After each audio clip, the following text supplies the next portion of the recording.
Welcome back, Bunnie Nation. Wow, it seems like just yesterday I was mowing the yard, swimming in the pool, and sleeping in until 1 in the afternoon.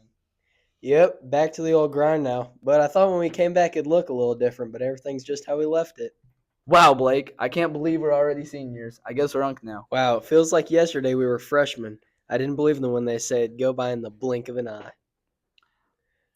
I think it's about time to meet our new staff member. Now to Blake with Mrs. Coy. What's up, guys? I'm with the new guidance counselor, Miss Coy. We're just going to be firing some questions at her. So starting off, where are you from and what school did you go to? I'm from Manhattan, Illinois, and I went to Lincoln Way Central. All right. What made you want to become a teacher or a guidance counselor? Really, there's just that every day is something different, and I really enjoy just helping people, being there, kind of being that supportive person for others. If you weren't a guidance counselor, what would you want to do?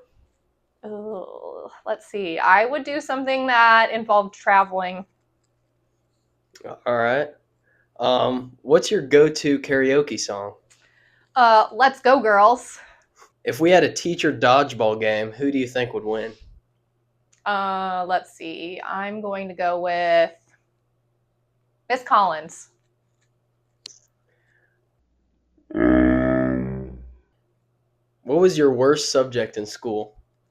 I would have to say probably history. Yeah, I feel that.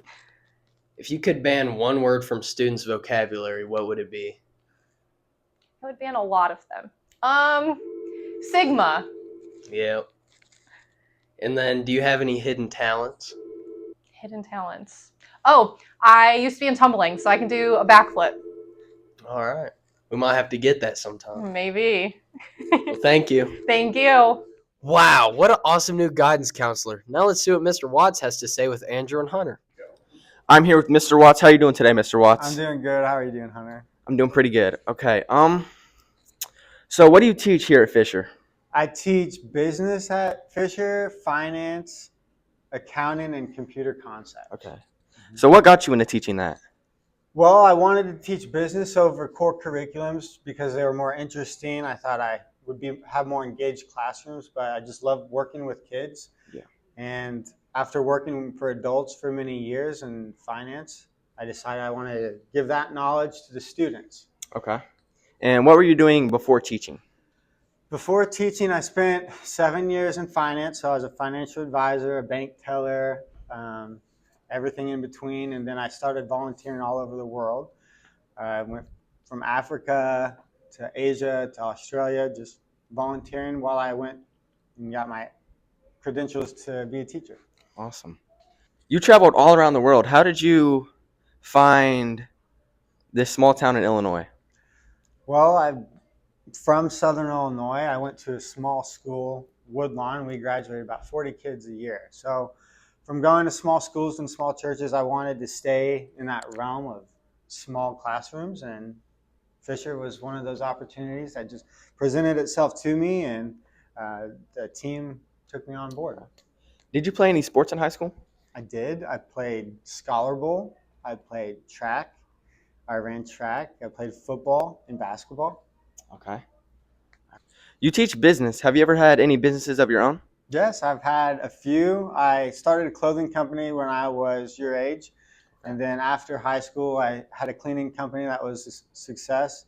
And then now I am a co-owner of a farm and have some properties in real estate.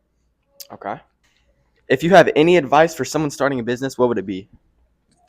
Consistency and persistency. If you show up every day doing the same job, enough people will want to be part of that. Okay. Awesome. Thank you for this interview, Yeah, Mr. Watts. thanks, Hunter. You're welcome. What interesting facts we just learned about Mr. Watts. I wonder what the golf team's up to. Let's find out. Here we are, guys, with the golf coach, Mr. Gearman, or better known as the history teacher. That's how you guys would know him, non-golfers out there. Well, my first question for you is, what got you into coaching? Well, actually, I was convinced by the students that were in my history class when I was student teaching here. So it was Parker Reuben King, and I think it was actually Trent Russell. Both of them were juniors at the time, and they were like, "Hey, we really need a new golf coach. Would you be interested?" And I golfed a little bit.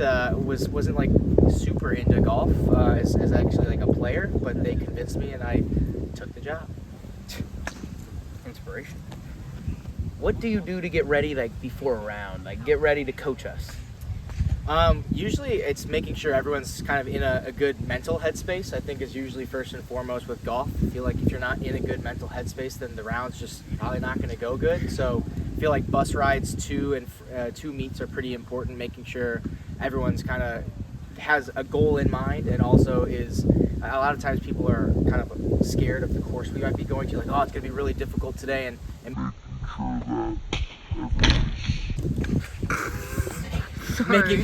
making sure everyone feels prepared to go out there and play their best.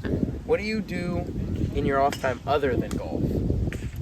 Right now, I haven't had too much of that off time. It's been a lot. Golf season, starts really first day of school. We had a little bit of summer practices, and then once it starts, it's kind of a sprint to the finish line. We get done at the start of October. So, with my limited free time right now, I've been just spending as much time as I can with my wife, and planning on some history lessons for the following days coming up in school. Yeah, he's married. Hey, while we're on the subject, let's check out some of these awesome highlights from our athletes.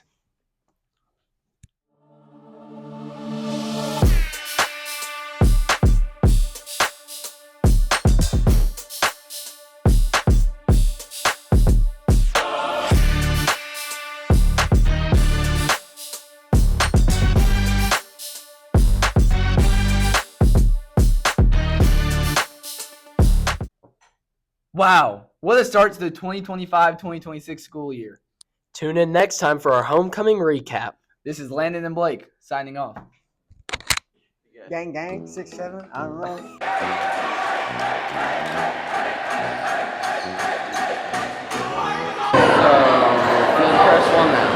All right, this one's a hard one. Are there any scented colognes you have tried? If so, let me know. But they have to be scented. Like, make sure they are scented that you're giving me here. So isn't any cologne like scented? I don't want an unscented cologne that you're giving me here. Well, that's what I'm confused on. I've never heard of an unscented cologne.